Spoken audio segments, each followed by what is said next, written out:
What is something regrettable that you did to your body that you would give your life savings to reverse? The fall that changed my game. When I was 15 years old, I decided to climb the old stone walls of a castle near my village. I had gone there with a group of friends, walking a couple of miles to get there because at that age there was not much to do in our area. While climbing, my foot slipped. I panicked, and instead of trying to hold on, I jumped down. The drop was about 25 feet, and when I landed, I smashed both my heels. Just a short time before this happened, someone had invited me to join a football team's academy. If I had not fallen, my life could have turned out completely differently. After the accident, I spent 2 weeks in the hospital. My bedroom had to be moved downstairs because I could no longer climb stairs. I was in a wheelchair for 6 months, then on crutches for another 5 months. Even now, standing for long periods causes me a lot of pain. I have to take regular breaks and sit down. Otherwise, I start limping. I am 36 years old now, and it is very likely that I will need a cane to walk in the next few years. I still play football occasionally, but nowhere near the level I once could. Every time I play, the strain on my feet leaves me limping for days afterward. The injection that changed my skin. I once decided to get Botox injections while visiting Bangkok. The clinic was inside a large shopping mall, the MBK Center. I had no way of knowing exactly what they injected into me. Whatever it was, it triggered a severe allergic reaction and constant, relentless itching 24 hours a day. At first, the itching was only in the area where the injections were made, right above my nose. I found myself pressing my fingernails into the skin just to get a tiny bit of relief, because the sensation never stopped. After a few weeks, the strange itchy particles seemed to spread through my entire body, like an endless storm of stardust under my skin. It was no longer just my forehead that demanded scratching. It was everywhere. For the first 35 years of my life, I had been completely free from allergies. But within a single week, this changed into mast cell activation syndrome. Now I have to take 3 to 4 antihistamine pills every day. Without them, the itching becomes unbearable. All it took was 1 session. My body has never been the same. And the strangest part? The injections never even seem to affect my muscles as Botox normally should. To this day, I have no idea what they put into me. I even have a photograph of the person who called themselves a doctor, but I cannot share it here. Fire, survival, and the long road back. In 2010, after years of battling deep depression, I reached a breaking point. I attempted to take my own life by setting myself on fire. I did not die, and for that I am thankful now, but the cost was immense. Burns covered half of my body. I spent 4 long months in the hospital and endured 14 skin graft surgeries. Even with heavy pain medication, the agony was overwhelming. Many times, I prayed to God to let me die, because I could not imagine enduring another moment of that pain. When I was finally discharged, my fight was far from over. The rehabilitation process was grueling, filled with physical suffering that rivaled my hospital stay. My depression deepened when I saw the scars and realized the damage I had done to my own body. 15 years have passed since then. While I know depression will always be part of my life, I have rebuilt my confidence and now work hard toward my goals. To anyone who feels they cannot go on, please reach out and talk to someone. As long as you are alive, there is still hope. The years I lived in wounds. This part of my life comes with a strong warning because it gets graphic. I began cutting myself when I was 11 years old, and it continued for 10 years. When people hear me say that, they sometimes picture light, shallow scratches. There is no shame in that. Every wound, no matter the depth, matters. But mine were not light. In the beginning, my injuries were more surface level. By the time I turned 14, I was cutting deep enough to reach the dermis layer. At that age, I was finally accepted into therapy after being denied at 12 because my wounds supposedly were not deep enough to be a concern. That was the official opinion from the publicly funded health service where I lived. They never mentioned it again, so I learned to hide my injuries better and carried on. At 17, I was cutting into the subcutaneous fat layer. At that depth, the risk of infection is much higher, especially if you do not care for the wounds, which I did not. It became part of my daily routine. Sometimes it was the first thing I did in the morning and the last thing before bed. I even carried razors to my low-paying hotel cleaning job and used them on my breaks. I would cut between classes. At any given time, I walked around with over 200 open wounds, most of them deep enough to expose fat. Many people who stop self-harming say they regret the scars. For me, that is not the case. My body has looked this way for so long that I cannot imagine it without them. For a short while after quitting, I might have traded them for smooth skin, but now I would not. What I do wish I could change are the long-term health problems. I have nerve damage, and I also bled so much so often that near the end my blood looked strange, almost orange. I felt like I was dying. Standing would make me faint, and my heart would race constantly. Even after being free from self-harm for several years, I still deal with these problems. My hair thinned so much that I began to bald in places. In my final year of self-harm, I also had an eating disorder, consuming less than 500 calories a day. That only made the hair loss worse. It never truly grew back, and I remain self-conscious about it. The chronic pain I have now makes me wonder how much of it is the result of those years. I am clean now. My eating disorder is in recovery. My mind still struggles, but I no longer live in those destructive cycles. I just wish there were more conversations about the long-term health effects of self-harm, because I believe they are real and still not studied enough. The bump I shouldn't have ignored. This story is difficult to tell, but I share it because I want others to understand the importance of regular medical exams. When I was 24, after giving birth to my last child, I noticed a small bump on my cervix. I discovered it the first time my ex-husband and I were intimate again after birth. He brushed it off, saying it must be something caused by childbirth. This was our third child, and I did not believe him entirely, so I made an appointment with my gynecologist.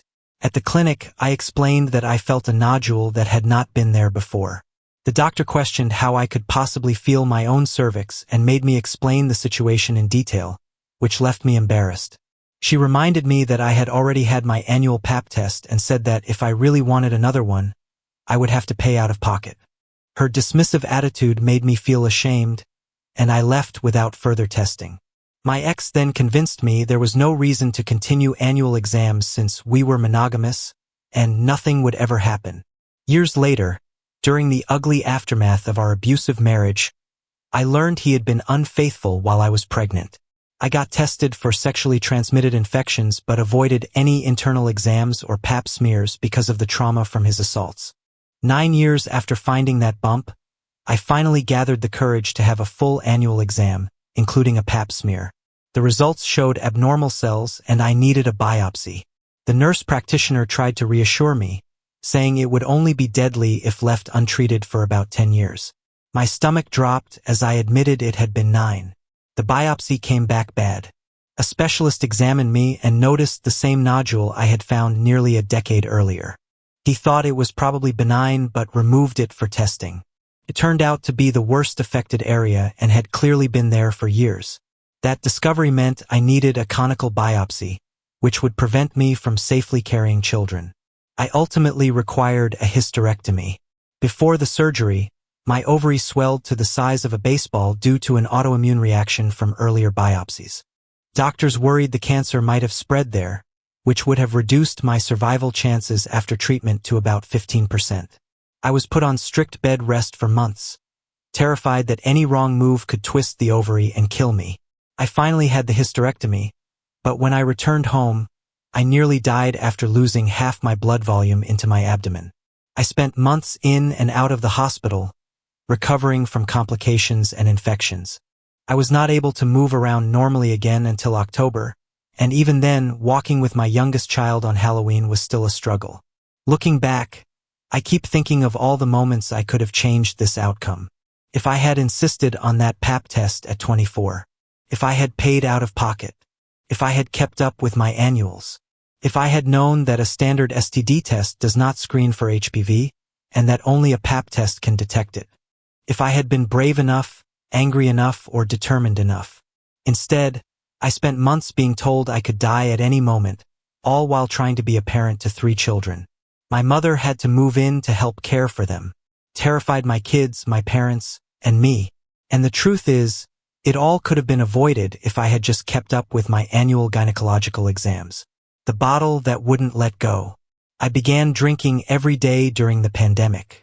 The stress felt unbearable, and I convinced myself I had no other outlet.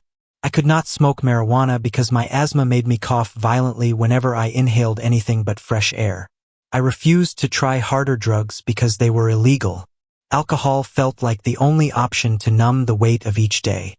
Now, for years later, I find myself drinking at least a third of a handle of vodka every single night, barely feeling even a buzz. I truly want to stop, but it is harder than people think. Alcohol is more addictive than most realize, and quitting suddenly can be dangerous, even deadly. That fear makes me consider tapering instead of stopping cold turkey. Every day I tell myself I will pace it, one shot every hour, no more. But every night, somehow, I end up pouring more. If you choose to drink, do it socially with friends. Do not drink alone. Do not drink every day. I do not even want to imagine what my liver looks like now. The shot that changed my body. When I was 18, I could not take most forms of estrogen-based birth control, and my periods were long and heavy. My gynecologist suggested the Mirena IUD, saying it would be a great option for me. I decided to try it. A week later, my body rejected it completely. I did not know that the manufacturer allows a second one free of charge, and my doctor never told me. Instead, he offered the Depo-Provera shot, making it sound convenient and problem-free. He did not mention any possible side effects. I was in school full-time and working, so the idea of not having to remember a pill every day sounded perfect. I agreed, and he gave me the injection right then while I was still on my period. 3 months later, I had gained 40 pounds, and I had been on my period the entire time. Because I was young, busy, and inexperienced, I waited until my next appointment to mention the weight gain and constant bleeding. The doctor brushed it off, saying it was probably unrelated, and gave me another shot. Within the next 3 months, I gained another 20 pounds and continued to bleed almost constantly. That was the breaking point. I canceled my next appointment and avoided doctors altogether for the next 3 to 4 years. The rapid weight gain destroyed my confidence. I already struggled with low self-esteem, and the sudden change made it worse. I developed stretch marks, which I am fine with now, but back then I hated them. My food cravings changed drastically. I began wearing long-sleeved shirts and sweaters year-round, hiding my body from the world. It took years to recover physically and mentally from that experience. 2 comas and a second chance I never expected. On New Year's Eve of 2018, I attempted to take my own life. My body was not discovered until 2 days later, when my mailman found me. I was airlifted to the hospital, placed into a medically induced coma, and suffered dangerous brain swelling from the large amount of Benadryl I had taken. My lungs failed, but the doctors managed to stabilize me. I had what I believe was a near-death experience before my brain pressure came under control. Eventually, my lungs began working again, and I was moved from the intensive care unit to the psychiatric ward. 3 months later, I was discharged. But soon after returning home, I found my roommate had died by hanging in our bathroom. The shock sent me into another suicide attempt. Once again, I was placed in a medically induced coma. This time, the ventilator caused a severe cardiopulmonary infection, and my heart stopped multiple times. Doctors told me I had only a 0.8% chance of surviving that second coma and the encephalitis that followed, but I lived. When I woke up, I saw that I had written, "Do not resuscitate" on my body in my own handwriting. I was sent back to the psychiatric ward. Later, the doctors put me on disability and began giving me electroconvulsive therapy, or brain shock treatments. Over the next 3.5 years, they administered 140 more treatments than the legal limit, and it was not even the correct therapy for my diagnoses of chronic suicidality and prolonged grief syndrome. Those excessive treatments caused 2 strokes. Now I live with multiple sclerosis, chronic migraines, and epilepsy. I know why I first tried to end my life. I was carrying enormous guilt over how my parents died, especially blaming my father for not calling an ambulance for my mother. After they passed away, I was so lost and angry that I spent my entire inheritance, $480,000, in just 11 months. Not long after that, I made my first attempt. The years I almost gave up. Almost everything I regret in life. My weight gain, the damage to my lungs, my back problems, and even the place I'm at now traces back to being suicidally depressed and having a psychotic break in my 20s. I wish I had believed that help was possible. I wish I had cared enough about myself to try before things went too far. When I was a teenager, I went through some terrible experiences. That trauma sent me into a downward spiral. I made several suicide attempts, and even after surviving them, I spent years tearing myself apart with alcohol and drugs. Drinking too much led to more than a few bad falls, and those injuries ruined my back. As the pain got worse, I stopped exercising, which packed on even more weight. My lungs weren't great to begin with, and smoking we'd only made them worse. These days, I'm trying to rebuild my life. I'm slowly losing the weight, and I've got some hope again. But it's hard not to feel far behind everyone else. Looking back is painful, especially knowing I didn't have the awareness to stop myself from sliding so far down. In my mid-20s, I finally learned I had borderline personality disorder, psychosis, and complex PTSD. That knowledge changed everything. Once I understood what I was dealing with, I could ask for help. Before that, I just thought I was broken beyond repair and that giving up was the only option. Now, I'm grateful to have met others who've been through the same battles. I've built a support system of therapy, medication, and friendships that keep me moving forward. The pill I didn't take right. When I was about 14, my doctor gave me birth control pills to help with my acne. Nobody ever explained that I had to take them at the exact same time every day, like no skipping, no messing around. No one checked if I was actually doing that.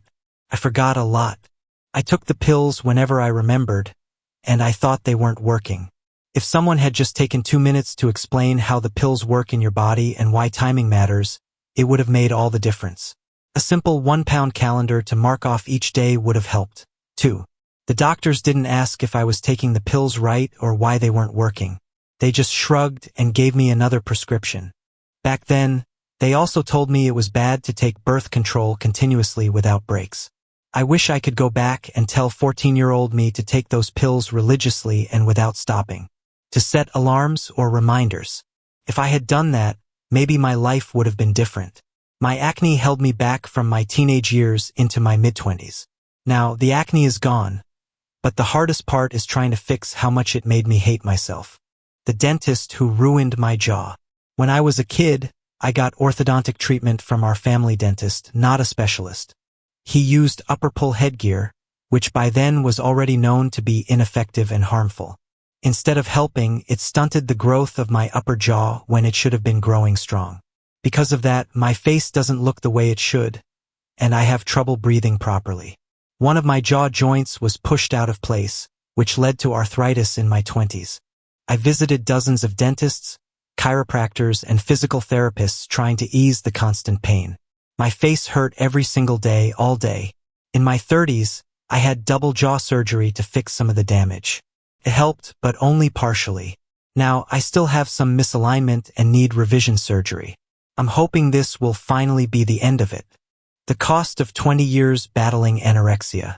I have lived with anorexia for 20 years, and now at 32, the damage to my body is permanent. I deal with a long list of health problems. Some minor, some serious, but every day, no matter how well I eat, I wake up hurting. Even when I'm at a healthy weight and eating okay, normal activities wear me out.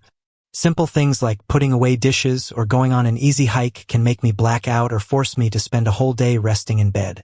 My heart doesn't work right, and my digestive system struggles. I am working toward a PhD, but my brain feels foggy and slower than it used to be. I'm terrified this cognitive decline might be permanent. I also had to spend thousands of dollars on in vitro fertilization because I became infertile. When I finally got pregnant, I was healthy and careful, gaining weight to keep my baby safe.